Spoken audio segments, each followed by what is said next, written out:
we are joined by a representative of the Jewish faith, and that is Ben Keeps.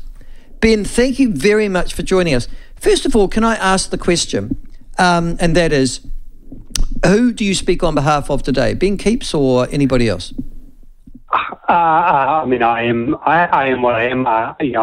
I'm part of the Holocaust Centre of New Zealand. I'm part of the New Zealand Jewish Council. But you want to have a conversation about what it means to be a Jew in New Zealand. So as such, I'm speaking of my own experience. Okay, good, excellent. I've established that. Now, tell me, start with Jews. So when the New Zealand was formed in sort of roughly the 19th century, and we're starting to get settlers here. And the Jewish folk would have come over here as well as part of that sort of settler migration to New Zealand in the 19th century. There was no state of Israel in the 19th century. Where would they mostly have come from? Would they be English Jews, Ben? Yeah. So I mean, basically, there's 3,000 years of history that we need to go through here. But basically, when Israel was destroyed in the year 70, Jews fled all around the world, and so there's lots of Jews in sort of Europe, the European area, and then there's the Jews in the sort of Spanish kind of area. So the ones that came out here at that time would have been European predominantly. Yeah. Yeah. Okay.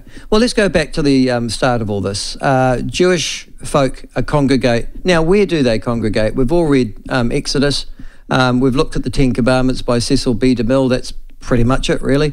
Apparently they were ransomed captive in Egypt.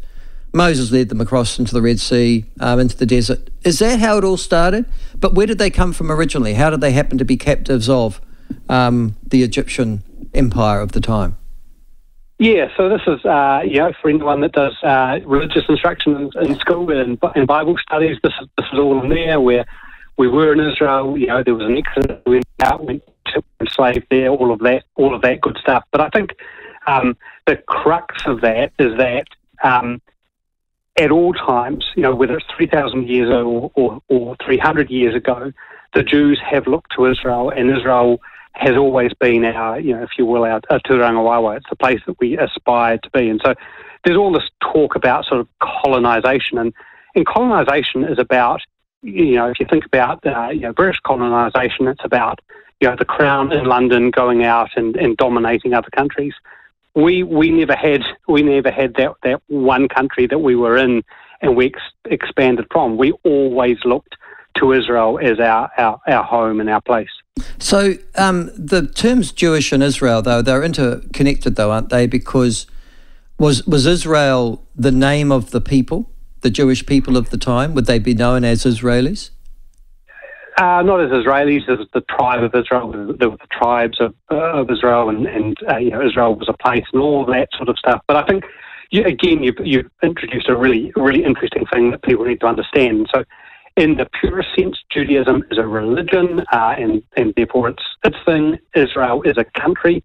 There is a blurring because Jews have always looked to Israel as their place, and obviously there is this overlay of 3,000 years of persecution, most notably the Holocaust, 75 years, 80 years ago, and that was, I guess, the point at which the world started to understand beyond the Jews why there needed to be a place where we could be, have self-determination and autonomy over our own futures.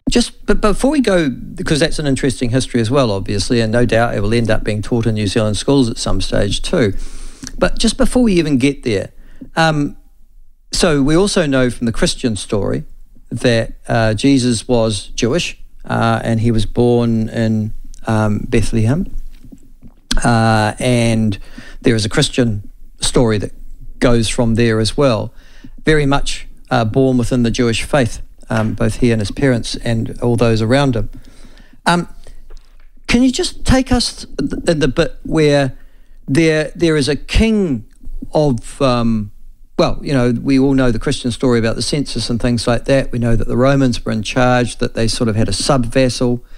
Were the Jewish folk then in Palestine? They were living in roughly the same sort of geographic area then as the modern Israel today, yeah? Yeah, absolutely. And I mean, to be clear, there wasn't a Palestine. That was something that, the Romans brought in later to kind of to annoy the Jews, basically. But yes, in that geographic region, the Jews were there. And as you say, Jesus was Jewish. And that's the other thing that is really interesting. So anyone who has spent time in Israel or in that region will see that interplay between what people read about in the Bible and what is actual historical fact. So you go to an archaeological dig in Israel, and regardless of whether you believe in God, whether you're an atheist, an agnostic, or have a faith, there's historical, irrefutable facts that go on there. And so all of this is sort of portrayed in this crazy religious light that these people that believe the stuff that never happened kind of fight to the death over. But this is actually historical fact over there in that place. Okay. All right. So let's take us then to the next bit, which is you mentioned Jews being persecuted for 3,000 years. Why were they? I understand why they were persecuted after, from a Christian perspective, they killed Christ. So, you're responsible for that. It's quite a burden to carry through history. But why were Jews persecuted prior to the birth of Christ and his crucifixion? Yeah, so if you think about that region for, forever, before Judaism, before any of the, monotheistic religions, has always been a place of conquest and counter-conquest. There's always been people, because it's, anyone who looks on a map will see that when human beings first migrated out of Africa, they went through the Middle East. So it's always been a place of migration and conquest. So that has always been the case. So it's not so much that, everyone hates the Jews, which we can have a conversation about, but it's more that region has always been a location of conquest. No, that's fair enough too, and obviously a long time after the death of Christ as well. Now, then the religion comes along. We all know the history of it, so forget the spiritual side of it. The history of Christianity is pretty well documented. They then become the official religion of Rome. So what's that? 4th century, start of the 4th century. At what stage, the relationship between early Christians and early Jews, what was that like? Yeah, so at the very start, obviously Jesus was Jewish. It was all, it was all happy days. It got less happy days, and the Crusades aren't just something that Monty Python makes jokes about. They actually happened, and there was lots of brutality, not just against Jews, frankly. Anyone who didn't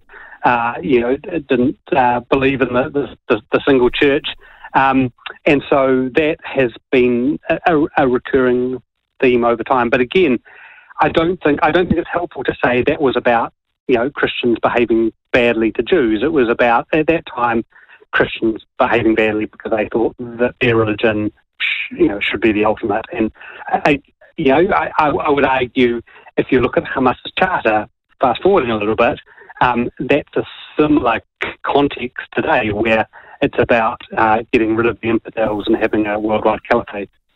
Okay. Now, moving forward, just historically, we know what happened in the 19th century. We know what happened in the 20th century. We've got the formation of Israel by UN Charter and by vote. We've got the wars, the early wars, 47, 48, 49. We've then got the Six-Day War. We've got Yom Kippur. We've got this ongoing conflict, blah, blah. Cool. Of all the Jews who are in the world, what percentage would be resident in Israel? My understanding, so there's about 15 million Jews worldwide. How many? Sorry, how many?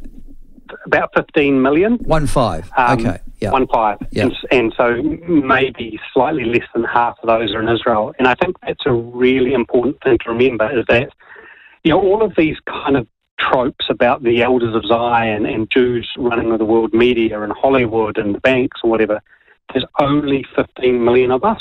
We are very successful people. Well, but we're a tiny proxy minority. So if you were to read the media, you would think that there's hundreds of millions of Jews / Israelis that have that are decimating a tiny population of Arabs, Islamic / Palestinians. Yeah. That isn't the case from a demographics perspective. The Jews were scattered throughout Europe during most of the medieval and Middle Ages, well prior to the 19th century. Obviously, that's why the concept of having a Jewish state arose, because of that scattering, mostly throughout Europe, obviously. And they were set upon regularly. You've mentioned the Crusades, but there have been many pogroms against Jews and Jewish communities through the Middle Ages and medieval times. What was the primary reason for that? Was it a religious diversity, a view that Jews were somehow not Christian?